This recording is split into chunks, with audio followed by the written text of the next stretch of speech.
Western civilization at large was built upon Christianity. That's a fact. And despite what you hear from secular extremists today, it's not that our children are drowning in the Judeo-Christian religion. It's that they know nothing about it. Despite all the secularists moaning about a Christian theocracy lording over America, the truth is that America's youth are biblically ignorant imbeciles, would struggle to name half, and that's really being generous, of the 10 Commandments. 4 to 10 of them would say that Joan of Arc was Noah's wife. And as a result of this, we've become intellectual foreigners to our own history, our own culture. And here's the irony. It's that evil Christianity is responsible for the very values, the institutions that today's secularists cherish most. Secular extremists have long tried to rewrite history, accusing Christianity of replacing classical civilization with this Christian barbarism. Truth is, the facts tell a completely different story. It was the pagans, the Huns, the Goths that ruined Rome, that destroyed her.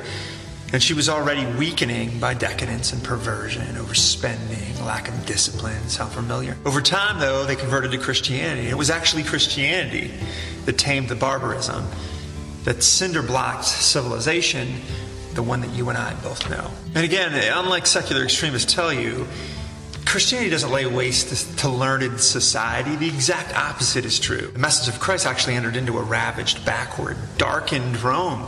That part of history was darkened by Roman indecency and barbarism. It was Christianity that entered the picture at that point, slowly giving it learning, order, dignity, decency, stability, civilization. Here's the thing they don't tell you. It was actually the monasteries that became the haven of rest for learning, for productivity, for peace of mind, for things of the mind. That was the case throughout Europe, where once stood pagan wastelands. Christianity built towns, commonwealths, cities. It was these new ideals, civility, manners, personal property, charity, romance, that shaped and formed the society that you and I now know. If it weren't for Christianity born out of Judaism, we might still be living in the pagan dark ages. So successful was this revolution that ancient paganism only exists now in ancient astrology charts. Christianity, its ideas, its ideals are responsible from top to bottom for the way our Western civilization is organized. From our laws to our economy to our politics, our arts, our calendars, our holidays, even our moral priorities. You know, the ones that the atheists try to convince you just bubbled up. But here's the kicker. Even their chosen term, secularism, is itself rooted as a Christian term describing a type of priest. The secular values, the things they get hot and bothered about, the things that they're morally indignant about, are nothing but a product of Christianity. They borrow everything from the thing that they hate, because outside of it, there's no purpose, there's no order, there's no goodness, there's no morality.